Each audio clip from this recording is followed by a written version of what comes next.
Good morning. Today we read from St. Luke's Gospel. While still more people gathered in the crowd, Jesus said to them, "This generation is an evil generation. It seeks a sign, but no sign will be given it, except the sign of Jonah. Just as Jonah became a sign to the Ninevites, so will the Son of Man be to this generation. At the judgment, the Queen of the South will rise with the men of this generation, and she will condemn them, because she came from the ends of the earth to hear the wisdom of Solomon. And there is something greater than Solomon here. The judgment of the men of Nineveh will arise with this generation and condemn it, because the preaching of Jonah they repented, and there is something greater than Jonah here." The Gospel of the Lord. As we reflect on this parable that Jesus tells, he said there's only going to be one sign, like the sign of Jonah, but it's going to be Jesus being raised from the dead, a pledge of new life. But as human beings, I think we continually gravitate towards the need for affirmation, signs. I'm not willing to make the journey. When I'm engaged in relationship especially, I don't know what's coming next. It keeps changing. I keep making plans. I remember when I first became a pastor back in 1980, I figured that I better make a plan how to be pastor. I was going to invent the whole job. And of course, I found out within a short period of time, none of my plans work.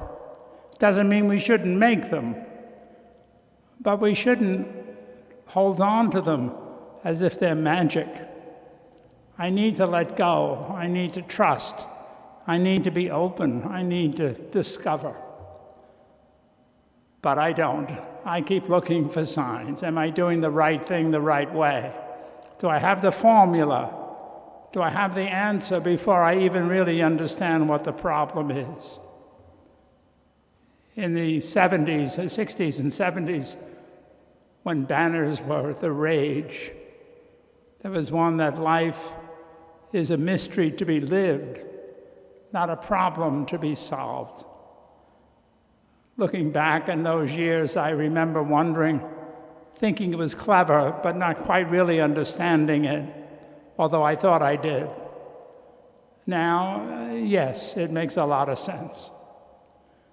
The example that comes to me more often than not is when I was in active ministry, and I would do couples coming in to plan for their wedding. And it was anywhere from 6 months to a year and a half before the wedding date.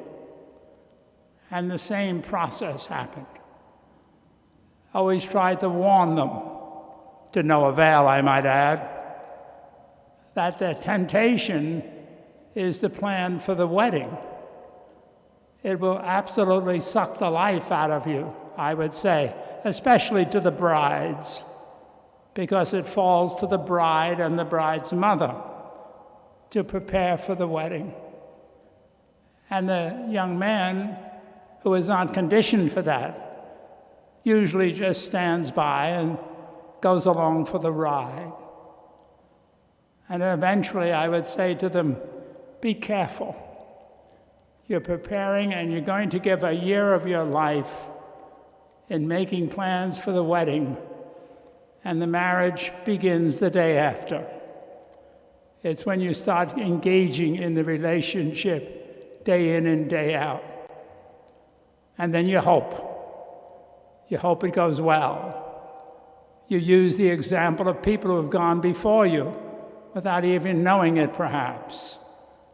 You test, find out what works, what doesn't. It can be painful. There are unknown crises and crosses that need to be carried. And then at the end, or at least after a certain number of years go by, and you become more experienced, or to use the phrase, when the honeymoon is over and you've had some experience, then you look back and say, but it's been worth it. Where I am now was not part of my plan or projection. No sign would have been happy or thorough or complete. I need to experience it. I need to live it. And that's what the invitation of Jesus is all about. He invites us to come along with him. We're going to walk the journey of life. Make plans, prepare, have wishes, have dreams. But don't forget to live the moment, because that's where the relationship is. Each day, our prayer should be that. Help me, Lord, to live in the moment. Help me, Lord, to just live this day or this moment, reflecting what I believe to be your presence in my life, what I believe to be the presence of you in others with whom I come into contact. For it's in those exchanges, those relationships, that I formulate my life, my journey. There are signs, little ones perhaps. Sometimes I miss them. Sometimes, like on an anniversary or an event, a birth perhaps, I look back and say, it's working, it's worth it. But each day, I have to live in the moment. If I'm susceptible to the temptation of living in the past, wishing things had been different, or if I continue to look to the future, hoping that this magic will happen, then I'm missing the moment. I'm missing you now. I'm missing me now. But most of all, I'm missing God now. And that's where I find him, in the moment. So this whole sign of Jonah can get me into theologizing about resurrection, about life, all of that, which is fine. But I don't want to miss the moment that Jesus is alive now, that he asks that I live a life to, in a sense, be a sign of his resurrection. And then trust that ultimately, through this journey, through the trials and errors, successes and failures, he'll bring me to the fullness of life.